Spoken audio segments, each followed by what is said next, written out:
What's up, guys? Jesse here back to my channel. Tonight I'll be doing a review for Aew Dynamite and stuff, and I forgot, I almost said something. But anyways, let's go and get to it then. No cold opening video intro, no thing, just live shot inside from blah blah blah. Anyways, this IWGP Heavyweight Champion Jon Moxley kicks off the show. We then immediately hear the familiar sounds of Wild Thing from there. The Dapper Yapper Justin Roberts officially welcomes the brand new IWGP Heavyweight Champion Jon Moxley. Mox talks about the significance of the Annapolis area to the early part of his career. He brings up those who said he could not do something. He talks about proving them wrong and climbing mountains. He points out the IWGP title on his shoulder, and fans chant, "You deserve it." He does deserve it. He busts his ass every single night. He says he has been on a mission to capture that title for the past 5 years. Damn. He talks about the depths he went to ensure he captured that title. He says what he did is what AW is all about. He then brings up the Don Callis family, and everyone boos. John calls Don Callis a creep. Yeah, but all the fans agreed on that one. Sorry, I'm shaking here. That is feeding lies to a bunch of talented people. He imagines them putting a head out and trying to injure his friend and teammate Brian Downsend. He says, if you're gonna put a target on Brian's back, you might as well put one on me. He asks if they want to get violent. You're welcome to come find me. I'll be here all night, and I suspect maybe I'm not your type. He threatens running up on them with a tire iron or running over with the car, but says they wouldn't learn anything. He says he's gonna pick the biggest, baddest, and meanest one of them. He challenges Powerhouse Hobbs to a match on 1 week from tonight, in the main event of Aew Dynamite in Jacksonville. In that much, Hobbs will find out just how out of his depth he is when he steps into the ring with IWGP World Champion. He says he's not gonna make it quick and easy. He's gonna drag Hobbs to the deepest waters he's ever been in. When he sinks to the bottom of the ocean, he'll know the difference between he and him. Mox says there are a lot of great wrestlers in this world, but there's only one, and there's only ever gonna be one. Jon Moxley on the mic. That mic drop moment he walks off. Alright, we're here for Mercedes Moné. Mercedes Moné is backstage talking directly into the camera, and she says someone attacked her on the dark because they're too afraid to fight her in the light. She assumes it to be Julia Hart or someone who wants her to think it is her and Willow Nightingale. She says regardless she'll be watching the mixed tag match with them tonight. She assures them there is a price to pay when you mess with Mercedes Moné. Alright, we will have the first match. Adam Copeland and Will Nightingale versus Brody King and Julia Hart. On that note, we return inside the arena, in the Arena Farmers Coliseum, where the theme for Adam Copeland hits. Out comes Ray R Superstar to fireworks and pyro. He heads to the ring for our first match of the evening, which is the very match Mercedes Moné was just referencing. He sells inside the square circle, and the crowd in Annapolis goes wild. Will Nightingale's theme hits after that, and she gets a good pop as well, but doesn't come out. Instead, we see her backstage on the floor being checked on by doctors. Stokely Hathaway is talking to her to see if she is okay. She says she can still compete, but is trying to get up. We see Copeland watching on from inside the building as the lights go out. When they come back on, Brody King attacks Copeland from behind. Julia Hart is standing on the entrance ramp and begins heading down to the ringside where King is beating the hell out of Copeland. He runs into the barricade. After some more punishment, we see King hit a wrecking ball splash onto Copeland on the barricade. The bell has yet to even sound to make this one official. King heads in the ring and goes as fans boo. The referee checks on Copeland as he crawls on the floor trying to get help. Copeland eventually drags himself into the ring, and upon standing up, the bell sounds to get this first round running.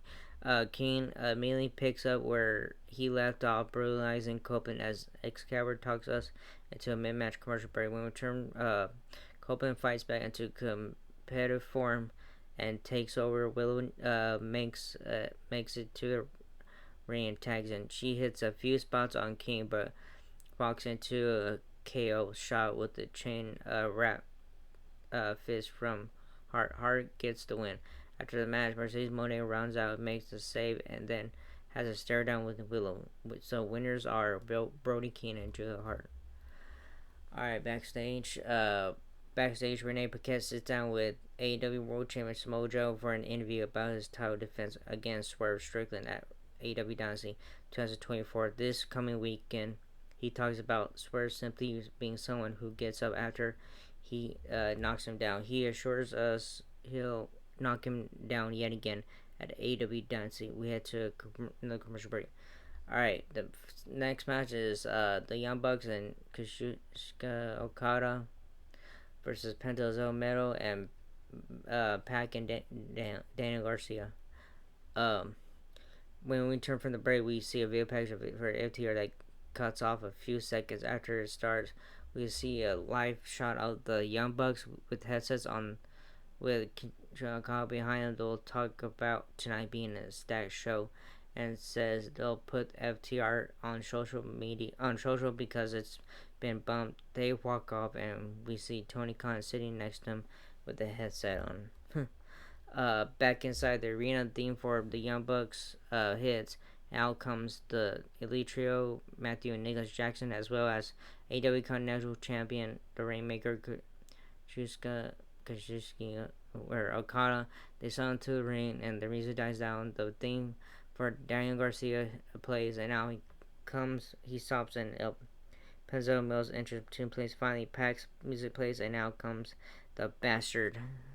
The bell sound push everyone with this one. Early on, we see Pac and Penta double teaming Jackson to get thoroughly offensive jump on the Elite Trio of after Okada tags in and helps shift the offensive team in his favor. We head to a mid-match commercial break. When we turn, we see some funny spots, including Jackson doing his own commentary in the ring while fighting the Elite, end up getting to the win and attacking Garcia with the ladder afterwards. So winners are the Young Bucks and Kazuchika Okada. All right, next match. We have for a segment here. We head to a break after the post match. Antiques after the trios bout. When we return, we see Chris Jericho makes his way down to the ring. In the ring as Taz, the Hook Bat symbol flashes on the ceiling, and the sounds of Action Bronson fill the Indiana Farmers Coliseum. The FTW champion emerges and heads to the ring, eating a bag of Doritos. He learns. Oh, I saw they had to tape it because they won't get in trouble and stuff. So yeah, he learns in the corner of the ring as Taz and Jericho talk. Jericho asks Hook to put aside their hard feelings and allow Jericho to take him to the top. He did with guys like MGF, Orange Cassidy, and I kid you not, John Moxley and Will Ospreay. Sammy Guerrero somehow didn't make the list. Oops. Okay. Jericho keeps crossing the line. Certain comments prompting Taz to jump in and warn him that he's angry and Hook. Jericho keeps telling Taz to butt out and eventually shows him the lead to Hook, snatching Jericho upon his collar, backing him into the corner and demanding that he get out of his ring. He does. All right. Next match is Deonna Purrazzo versus Mariah May after a quick sit down between Renee Paquette and Swerve Strickland. We head back for our next match. Swerve spoke about Samoa Joe, calling him a choke artist, and vows to confront him in the ring tonight. Mariah May and Timeless Tony Storm make their way out to the ring. May settles inside as Storm settles as ringside. Deonna Purrazzo makes her way out. The Verderosa settles in the ring with the bells sound to get this push off running. Purrazzo takes early offensive lead.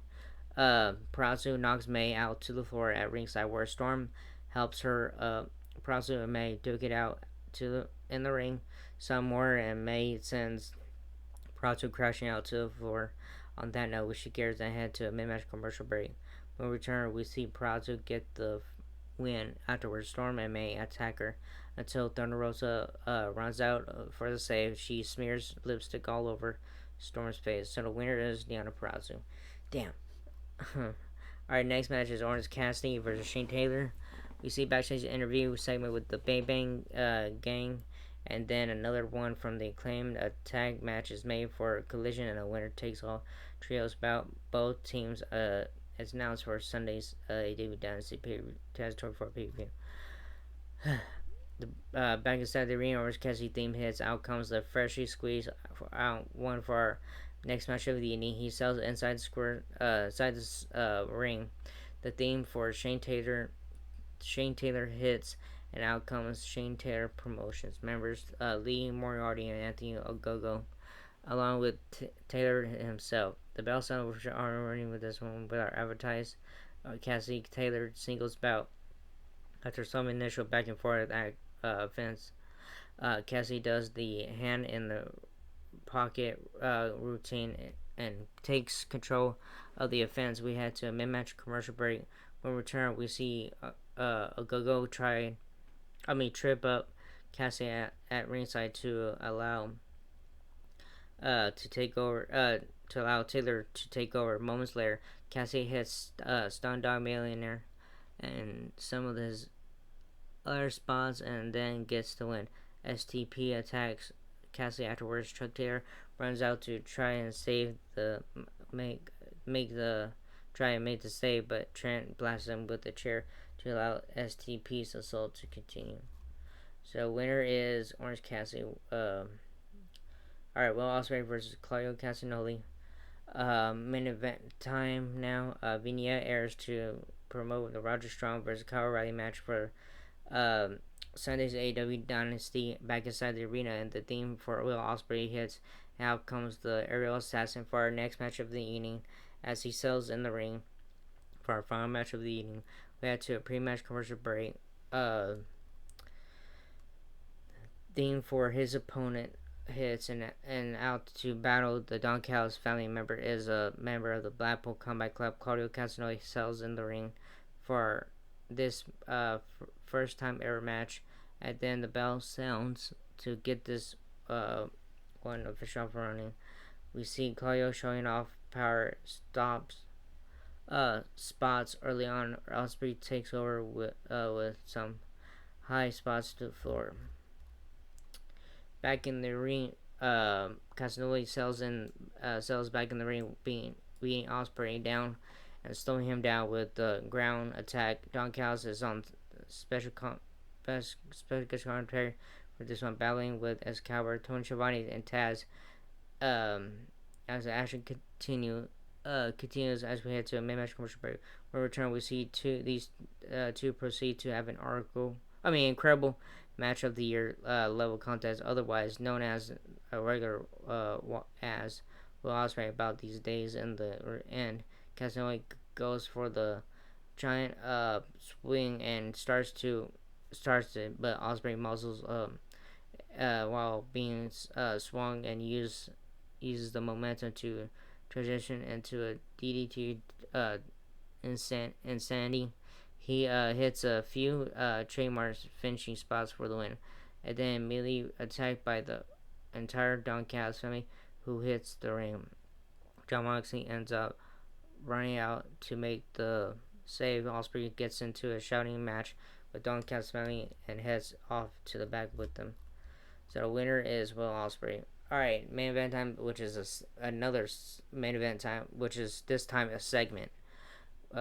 Which is Swerve calls out AEW Champions Mojo. What's up? But first, 10,000 match announcement, 10,000 announcements from Excalibur set for AEW Collision. Konosuke Takeshita taking on Brian Danielson, Claudio Castagnoli, blah blah.